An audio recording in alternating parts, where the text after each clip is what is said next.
हम एक्शन लेते हैं और परिणाम पाते हैं। इसलिए अगर आप मैं ये नहीं कर सकता या कर सकती, या मैं इस काम में अच्छा नहीं या उस काम में अच्छा नहीं, या ये मेरे लिए असंभव काम है जैसे शब्दों का पोषण अपने दिमाग को देते हैं, तो ऐसा करना छोड़ दें। अपने दिमाग को आज से ही पॉजिटिव शब्दों की खुराक देना शुरू करें। ऐसे शब्दों का प्रयोग करने से आपका दिमाग आपको आपके लक्ष्य की ओर ले जाने के लिए प्रेरित करेगा। इसी के साथ आते हैं अपने नए चैप्टर पर। तो कैसे हैं आप? जी हाँ, मैं आपसे ही पूछ रहा हूँ, क्योंकि इस चैप्टर में हम इसी पर चर्चा करेंगे। जेफ इसके बारे में लिखते हैं कि अक्सर हम एक दूसरे से बातचीत शुरू करने से पहले इसका प्रयोग करते हैं।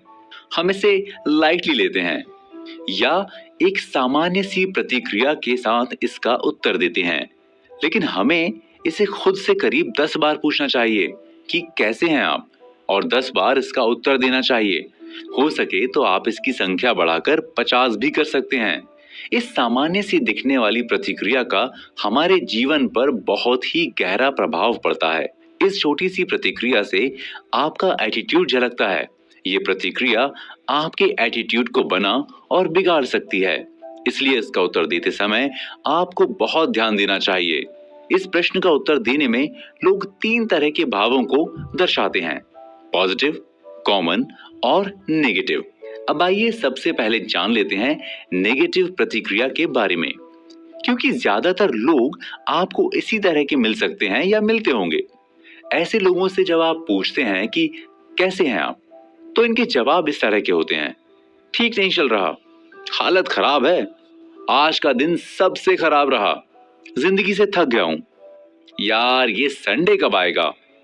इसका मतलब ये जिस काम को कर रहे हैं उससे खुश नहीं है, या फिर फ्राइडे और सैटरडे आते आते ये अपने काम से बोर हो जाते हैं। और जब आप इसका जवाब किसी से पाते हैं कि यार पूछो ही मत, तो आप समझ लीजिए कि आपको और भी सुनना पड़ेगा।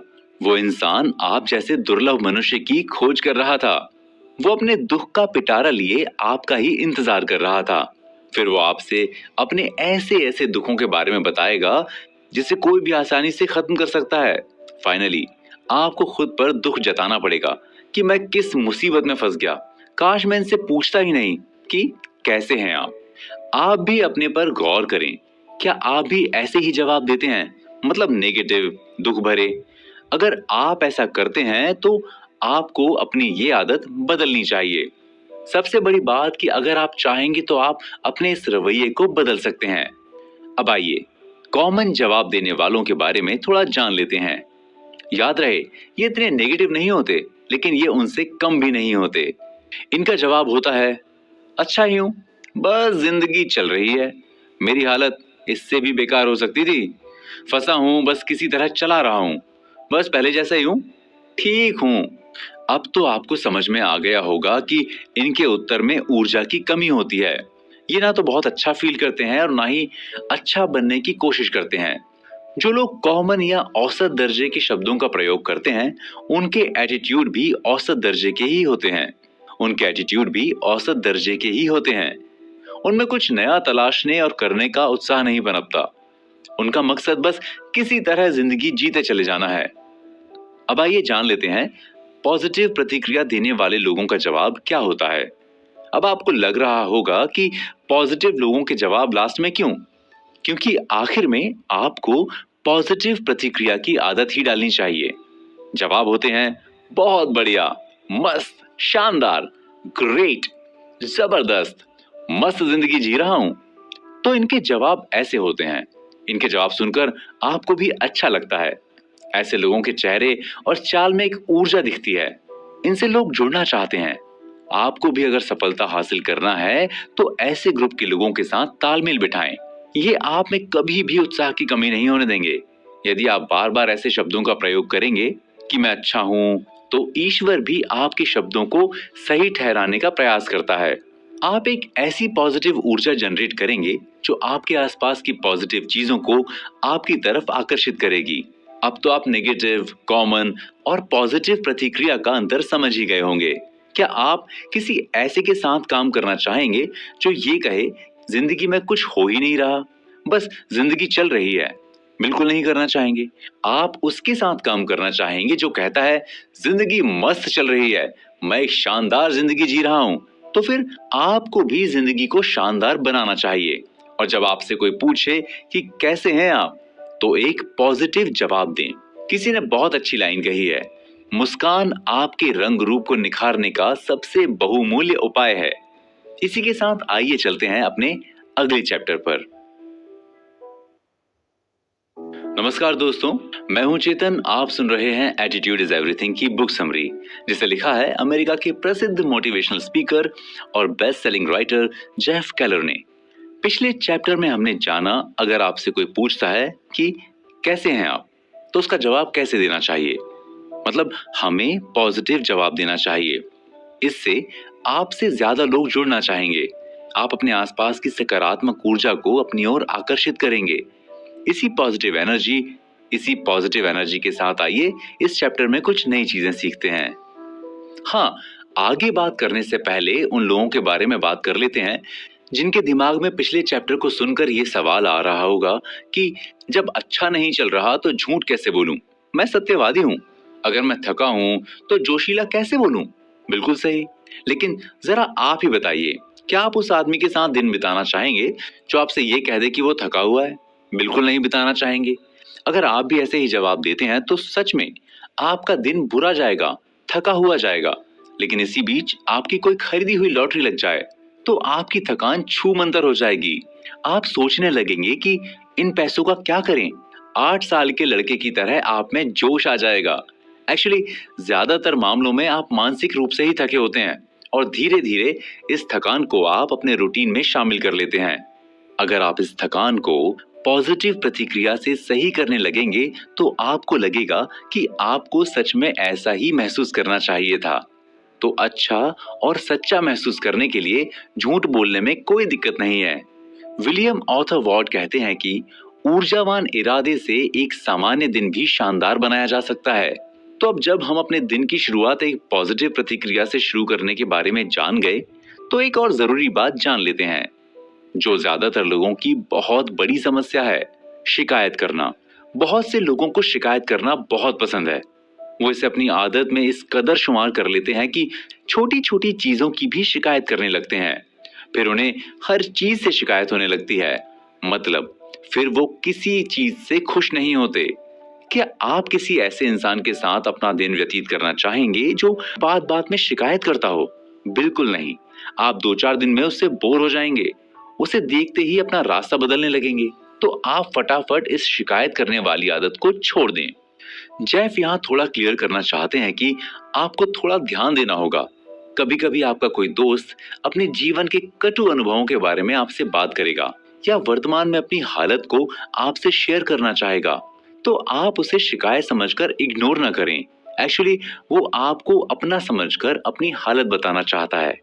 हो सकता है कि वो आपसे अपनी मजबूरी बताकर इससे निपटने का सुझाव लेना चाहता हो। जेफ ऐसे प्रसंगों की तारीफ करते हैं। हम इंसान हैं, अपने संबंध एक दूसरे से इसीलिए बनाते हैं जिससे हम एक दूसरे की मदद कर सकें, सुझाव दे सकें। तो आपको शिकायत करने वाले और अपनी समस्या का समाधान खोजने वाले लोगों के अंतर को समझना आना चाहिए। उम्मीद है कि अगर आपने हमारे अभी तक के सारे चैप्टर्स को अच्छे से सुना होगा तो आपको ये अंतर अच्छे से समझ आ जाएगा। अगर आपको फिर भी अंतर समझना है तो आप इसे ऐसे भी समझ सकते हैं कि जैसे एक तो शिकायत करने वाले को शिकायत करने में ही बड़ा मजा आता है। वो जब अपनी समस्या के बारे में आपसे बात कर रहा होता है, तो जब आप वही समस्या उससे बताएंगे तो वो आपकी समस्या में बिल्कुल भी इंटरेस्ट नहीं लेगा। शिकायत करने वाले को अपना दुख हमेशा सबके दुख से बड़ा लगता है। आप में भी अगर शिकायत करने की आदत है तो आपको इसे छोड़ना चाहिए, क्योंकि शिकायत की आदत आपके अरमानों पर पानी फेर सकती है। हालांकि अगर आपके अंदर इसकी आदत पुरानी है तो जल्दी नहीं जाएगी। इसे धीरे धीरे करके छोड़ना होगा। जब आपको कोई ऐसा मिलता है जिससे आपको शिकायत करने का मन कर रहा हो, आप अपने अंदर ही सोचिए कि आज मुझे शिकायत नहीं करनी है। धीरे धीरे ये आदत आपके अंदर से निकल जाएगी। आप उन समस्याओं की शिकायत करने के बजाय उनका हल खोजने लगेंगे। इसीलिए शिकायत की वजह होने पर भी आपको शिकायत करने से बचना चाहिए। इसके लिए आपको चीजों को सही पर्सपेक्टिव में देखने की जरूरत है। आप अपने उन रिश्तेदारों के बारे में सोचें जो ट्रैफिक सिग्नल रेड होने पर गाली बकने लगते हैं, टायर पंचर होने पर उसे बनवाने की सोचने के बजाय अपनी किस्मत को कोसने लगते हैं, या आपका कोई रिश्तेदार सही से बैठने या खाने पर रिश्ता तोड़ देता है। हकीकत यह है कि वे चीजों को सही प्रोस्पेक्टिव यानी परिपेक्ष में लेने की शक्ति को खो चुके होते हैं। उनको हर चीज में कमी दिखती है, जो मिलता है उससे शिकायत करते फिरेंगे। हमें एडी रेकनबेकर से सबक सीखना चाहिए, जिन्होंने अपने जीवन के सबसे कठिन 21 दिन प्रशांत महासागर में सिर्फ एक लाइफ बोट के सहारे भटकते हुए बिताए थे। रेकनबेकर कहते हैं कि अगर आपके पास खाने के लिए पर्याप्त भोजन है और पीने के लिए पर्याप्त मात्रा में पानी है, तो आपको किसी चीज की शिकायत नहीं करनी चाहिए। अब आइए आखिरी में शिकायत करने से होने वाले नुकसानों के बारे में भी जान लेते हैं। जेफ लिखते हैं कि शिकायतें आपके खिलाफ 3 तरह से काम करती हैं। पहला, कोई भी इंसान आपकी तबीयत और प्रॉब्लम के बारे में नकारात्मक खबर नहीं सुनना चाहता। दूसरा, बार बार शिकायत करने से आप अपनी समस्याओं और दुखों को पोषण देते हैं। तो आपको अब तो समझ जाना चाहिए कि फिर शिकायत करने से क्या फायदा है। तीसरा, शिकायत करने से आपको कुछ मिलने वाला नहीं है, बल्कि आप उपायों के लिए सृजनात्मक शक्ति को भी खो देते हैं। जो बात अभी मैं बताने जा रहा हूं उसे गौर से सुने। माना यह जाता है कि 90% लोगों को आपकी समस्या से कोई लेना देना नहीं होता और बचे 10% लोग आपको समस्याओं से घिरा हुआ देख अत्यंत प्रसन्न होते हैं। अब तो आपको समझ आ ही गया होगा कि शिकायत से होने वाले नुकसान क्या हैं। तो आइए अपनी बातचीत से शिकायत को हटाकर उत्साहवर्धक बनाएं, अपने आसपास के माहौल को ऊर्जावान बनाएं।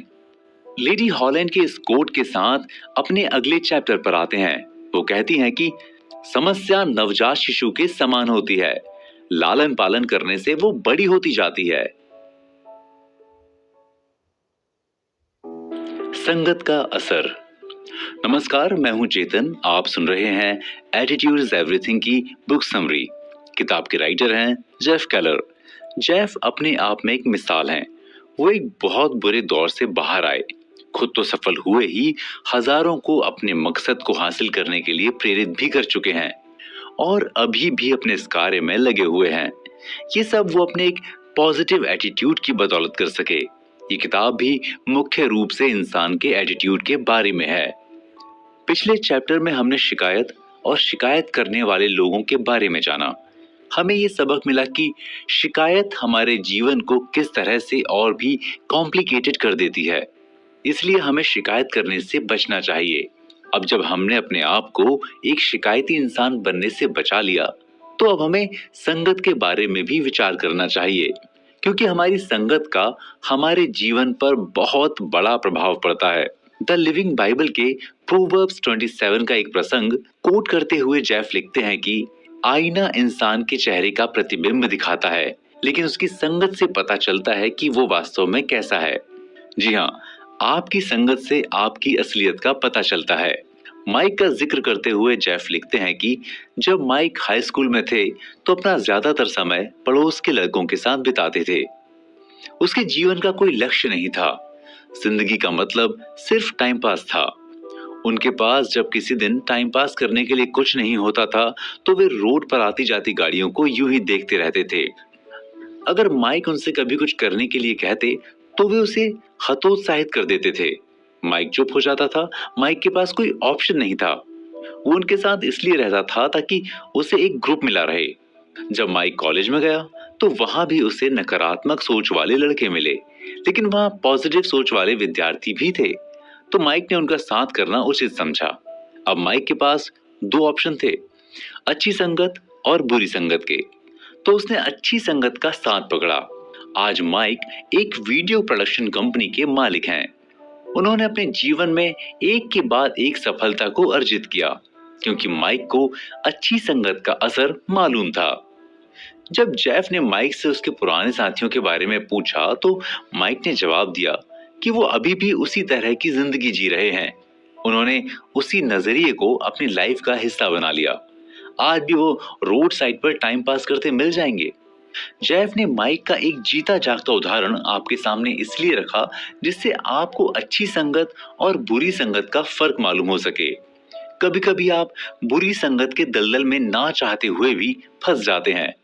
फिर आप अपनी सोच को एक दायरे तक फिर आप अपनी सोच को एक दायरे में सीमित कर लेते हैं और एक उद्देश्यहीन जीवन जीते चले जाते हैं। फिर हम ये भी नहीं सोचते कि इसका परिणाम क्या होगा। एक बहुत प्रसिद्ध कहावत है कि आप मुझे अपने दोस्तों के बारे में बताएं, मैं आपको आपके चरित्र के बारे में बताऊंगा। यही कारण है कि आपके माता पिता आपकी संगत पर बहुत ध्यान देते हैं। वे आपके दोस्तों के बारे में जानना चाहते हैं, क्योंकि दुनिया में आपकी सबसे ज्यादा फिक्र आपके माता पिता ही करते हैं और उन्हें संगत के प्रभाव के बारे में अच्छे से पता होता है। ये तय है कि भविष्य में जब भी आप माँ बाप बनेंगे, आपको भी अपने बच्चों की ऐसी ही फिक्र होगी। आप भी उनको समझाते फिरेंगे कि अच्छे लोगों को दोस्त बनाओ, बुरी संगत से बचो। समाज में दो तरह के लोग आपको ज्यादा संख्या में मिलेंगे। पहले टॉक्सिक पीपल और नरिशिंग पीपल, अर्थात जहरीली मानसिकता वाले और पौष्टिक यानी प्रोत्साहित करने वाली मानसिकता वाले। आशा है कि आप इन दोनों तरह के लोगों के बारे में अच्छे से जानते होंगे। इनके अंतर के बारे में बताने की जरूरत नहीं है। तो अब ये आपको चुनना है कि आपको किसकी संगत करनी है। अगर आप जहरीली मानसिकता वाले लोगों की संगत करते हैं तो वे आपको अपने दायरे से निकलने नहीं देंगे। अगर आप कुछ नया सोचेंगे या करना चाहेंगे तो वे आपको अपने स्तर पर खींच लाएंगे। इसलिए कहते हैं कि बुरी संगत से बाहर आना थोड़ा मुश्किल काम होता है। अच्छी संगत में आप दिन प्रतिदिन उन्नति करेंगे। इसके लिए आपके लिए जरूरी है कि आप टाइम टू टाइम अपनी दोस्ती का मूल्यांकन करते रहें, इसकी जांच परख करते रहें, भले ही आपकी दोस्ती कितनी ही पुरानी क्यों ना हो। ये कोई आसान मुद्दा नहीं है, इससे आपका भविष्य जुड़ा होता है। एक बात हमेशा याद रखें, जो आपके समय में हस्तक्षेप करते हैं वे आपकी सबसे कीमती चीज यानी दिमाग पर गहरा असर छोड़ते हैं। हालांकि कुछ लोगों को ये सुनने में बुरा लग रहा होगा कि जेफ उन्हें उनके नेगेटिव दोस्तों को उसके हाल पर छोड़ने को कह रहे हैं। जेफ इसका जवाब देते हुए कहते हैं कि वो इस निर्णय को लेने के लिए स्वतंत्र हैं कि किसका साथ करना चाहिए या नहीं करना चाहिए। लेकिन ये बिल्कुल क्लियर है कि नेगेटिव सोच वाला खुद को बदलना ही नहीं चाहता। वो तो बस एक ऐसे इंसान को खोजता रहता है जो उसकी बदकिस्मती की कहानी सुन सके। बाकी आप अपने फैसले लेने के लिए आजाद हैं। तो आइए अपने अगले चैप्टर पर चलते हैं, लेकिन उससे पहले एक कहावत आपको जरूर सुनना चाहिए। आप जिस माहौल में रहते हैं, धीरे धीरे आप उसी का हिस्सा बन जाते हैं। डर को डट कर मात दें। नमस्कार, मैं हूं चेतन। आप सुन रहे हैं एटीट्यूड इज एवरीथिंग की बुक समरी, जिसे लिखा है अमेरिका के जाने माने मोटिवेशनल स्पीकर और best selling writer Jeff Keller ने। पिछले चैप्टर में हमने अच्छी संगत और बुरी संगत के बारे में जाना और उसका हमारे जीवन पर क्या प्रभाव पड़ता है इसके बारे में भी अच्छे से जान लिया। तो अगर आप भी ऐसी ही किसी बुरी संगत में पड़े हैं और निकलना चाहते हैं तो आपको उन पर गुस्सा करने या लड़कर निकलने की जरूरत नहीं है। आप थोड़ा दिमाग लगाएंगे तो आपको बहुत सारे व्यवहार कुशल रास्ते मिल जाएंगे।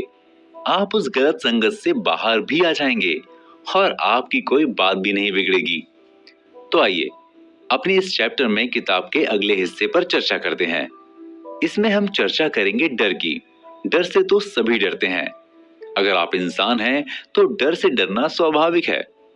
लेकिन यहाँ जेफ सलाह देते हैं कि आप जिस काम से डरते हैं उसे ही करें। है ना डेयरिंग बात सलाह? हालांकि उनका ये कहना नहीं है कि अगर आप ऊंचाई से डरते हैं तो जाइए किसी ऊंची जगह से छलांग लगा दीजिए, या आपको बंजी जंपिंग से डर लगता है तो आप वही करिए, या पानी से डर लगता है तो जाकर गहरी नदी में कूद जाइए। आप बिल्कुल ऐसा ना करें।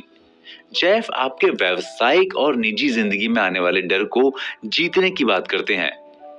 जैसे आप किसी काम को शुरू करने से पहले सोचते हैं कि आपसे ये काम नहीं हो पाएगा, आप उस डर की वजह से पीछे लौटते हैं, या आप किसी से रास्ता पूछने से डरते हैं या झिझकते हैं और भटकते रहते हैं, या आपको स्टेज पर भाषण देने से डर लगता है। कई लोग स्टेज पर आते ही रोने लगते हैं या कांपने लगते हैं। इसी डर की वजह से वे स्टेज पर आते ही नहीं। बहुत मन होने के बाद भी वो नहीं कर पाते। तो जेफ उनको सलाह देते हैं कि उन्हें ऐसे डर पर जीत पाने के लिए खुद को हिम्मत करके आगे लाना चाहिए। आप 1-2 बार 3 बार स्टेज पर घबराएंगे, कांप जाएंगे, बोलने में अटकेंगे। फाइनली आप इस डर पर विजय प्राप्त कर लेंगे।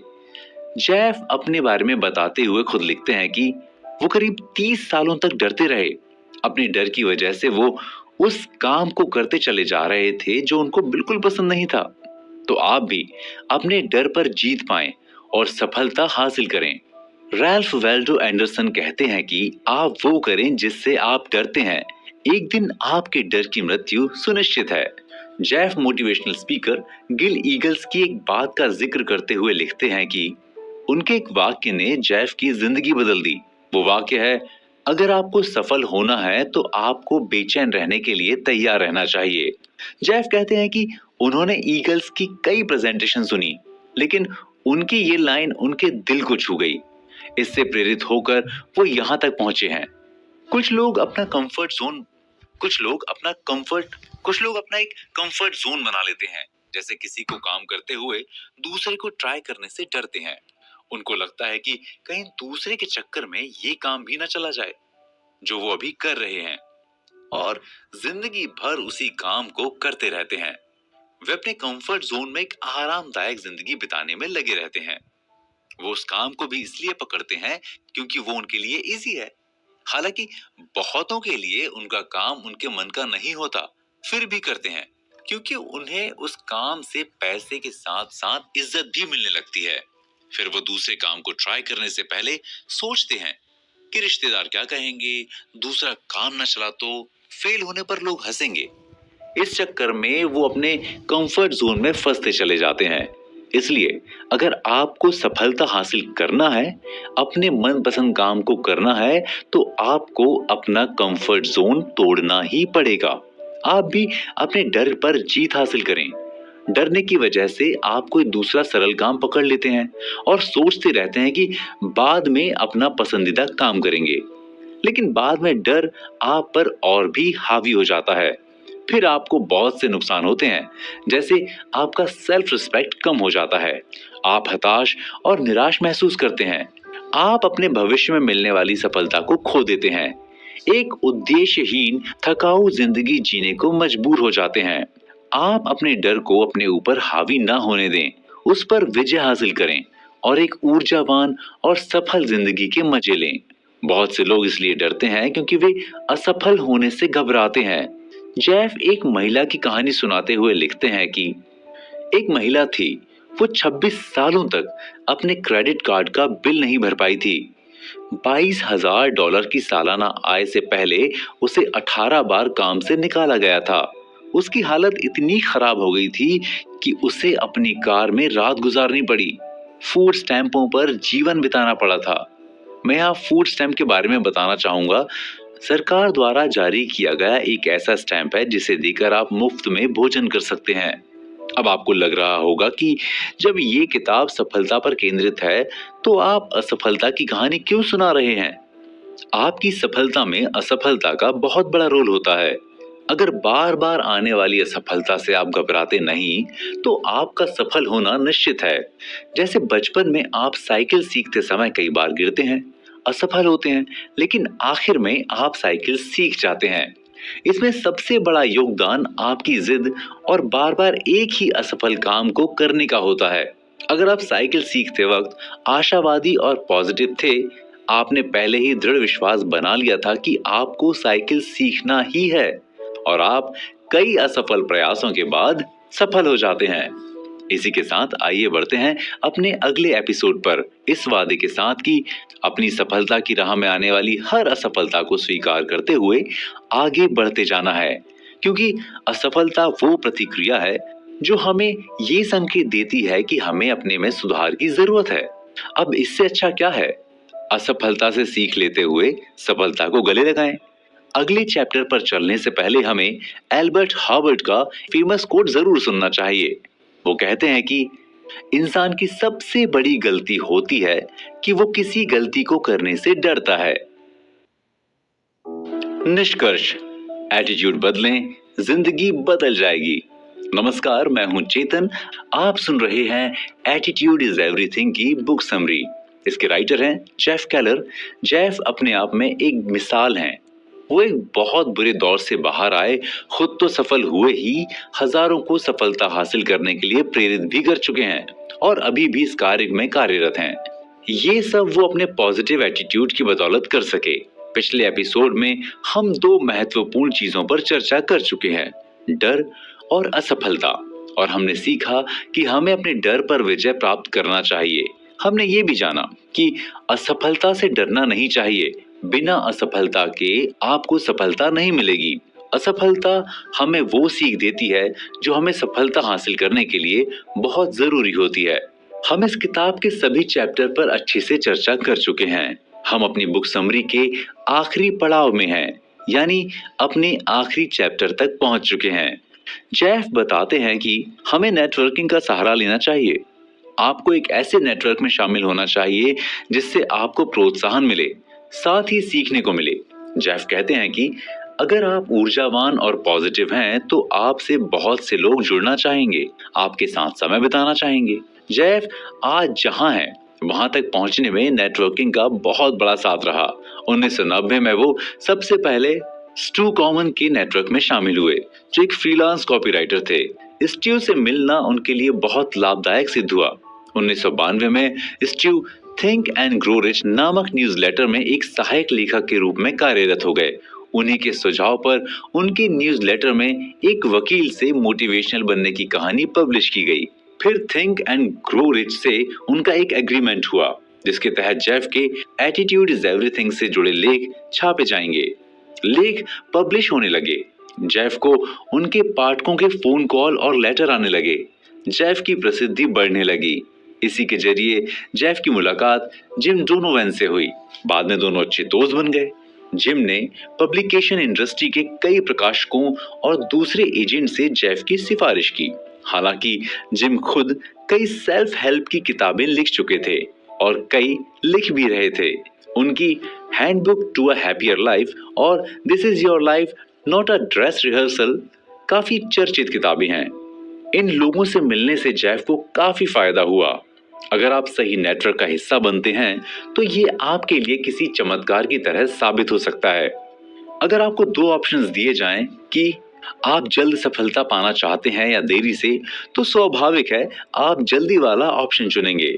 सही नेटवर्क से आप जल्द सफलता हासिल कर सकते हैं। इसलिए आप अच्छे नेटवर्क को खोजने में जुट जाएं और मिलते ही जल्द से जल्द उससे जुड़ जाएं। नेटवर्किंग से आपको आपके बिजनेस के हिसाब से ग्राहक आसानी से मिल जाते हैं, रोजगार के नए नए अवसर मिलते हैं, आपको कई नई जानकारियां मिलती हैं, आपकी समस्याओं का समाधान भी मिलता है। ध्यान रहे, जब आप किसी नेटवर्क में शामिल होते हैं तो आपको उसमें शामिल लोगों से मदद मिलती है। अगर आपको उनसे फायदा होता है तो आपको भी उनकी मदद के लिए तत्पर रहना पड़ेगा। आप एक नियम बना लें, टाइम टू टाइम लोगों को कॉल करें, उनका हालचाल लें, उन्हें एहसास कराएं कि आप उनकी परवाह करते हैं। देखिए, फिर आपकी प्रतिष्ठा बढ़ेगी, आपको अच्छा लगेगा। अगर हकीकत में देखा जाए तो आप भी दूसरों से ऐसे ही व्यवहार की उम्मीद करते हैं। नेपोलियन हिल कहते हैं कि दूसरों को सफलता हासिल कराने में अगर आप उनकी मदद करते हैं तो आप तत्काल और शानदार सफलता हासिल कर सकते हैं। तो हम अपनी इस चर्चा का समापन करने से पहले एक बार फिर से एटीट्यूड के बारे में जानते हैं, क्योंकि ये किताब एटीट्यूड के बारे में है और आप तो जानते हैं कि एटीट्यूड इज एवरीथिंग। आप अगर अपनी थकाऊ जिंदगी से ऊब चुके हैं तो अपना एटीट्यूड बदलें, आपकी जिंदगी चमत्कारिक रूप से बदल जाएगी। 28 जुलाई 2006 की एक घटना का जिक्र करते हुए जेफ लिखते हैं, उन्हें अटलांटा जॉर्जिया के एक विशाल बॉलरूम में अपना प्रेजेंटेशन देने का मौका मिला। ये एक वीकेंड सेमिनार था, इसलिए इसमें सैकड़ों लोग शामिल हुए थे, जिसमें आत्म सुधार यानी सेल्फ डेवलपमेंट के क्षेत्र के कई महान वक्ता शामिल हुए थे। सेमिनार में जिम रॉन और बॉब प्रॉक्टर भी आए हुए थे। वे सेल्फ हेल्प इंडस्ट्री के दिग्गज माने जाते हैं। दोनों ने 40 सालों से ज्यादा का समय इस इंडस्ट्री को दिया है। पूरी दुनिया में घूम घूम कर लाखों लोगों के सामने अपनी प्रेजेंटेशन दी है। अचानक जेफ को अपने 1985 के दिनों की याद आ जाती है। वो जब नेगेटिव सोच की मार झेल रहे थे और इस मार से बाहर आने के लिए वो जिम रॉन और बॉब प्रैक्टर के ऑडियो प्रोग्राम सुना करते थे और आज उनके साथ प्रेजेंटेशन देना एक चमत्कार से कम नहीं था। वो खुद से सवाल करते हैं कि ये सब कैसे हुआ। तब उनके अंदर से जवाब आता है कि एटीट्यूड बदलने से। इस बात को मान लीजिए, जब आप अपना एटीट्यूड बदलते हैं तो पूरे ब्रह्मांड में हलचल मच जाती है। आप में एक ऊर्जा का संचार होता है। आप अपनी सफलता की ओर बढ़ते चले जाते हैं। इसमें आपका साथ आसपास की ऊर्जा भी देने लगती है। फिर आपको अवसर मिलते चले जाते हैं, आप सफलता को हासिल कर लेते हैं। तो आप भी अपने नेगेटिव एटीट्यूड को पॉजिटिव में बदलें। लेकिन जैफ हमें कुछ सच्चाइयों से भी अवगत कराते हैं कि दुनिया में सिर्फ 5% लोग ही महान लोगों की फहरिस्त में शामिल होते हैं। उसका सबसे बड़ा कारण है कि हम किसी अच्छी चीज को पढ़ने और सुनने के प्रभाव में कुछ ही दिन रह पाते हैं, फिर उसके बाद अपनी उसी पुरानी जिंदगी में लौट जाते हैं। तो मुझे आशा है कि आप इस किताब से सीखी गई बातों को अपने जीवन में उतारेंगे, इस पर प्रतिबद्ध होकर दृढ़ता के साथ एक्शन लेंगे और अपनी सफलता को हासिल करके दुनिया के उन 5% लोगों में शामिल होंगे। इसी के साथ आप लोगों से लेते हैं विदा। फिर मिलेंगे किसी और किताब की समरी के साथ। अच्छे रहें, स्वस्थ रहें और मुस्कुराते रहें। इसी के साथ अपने दोस्त चेतन को दीजिए इजाजत। नमस्कार।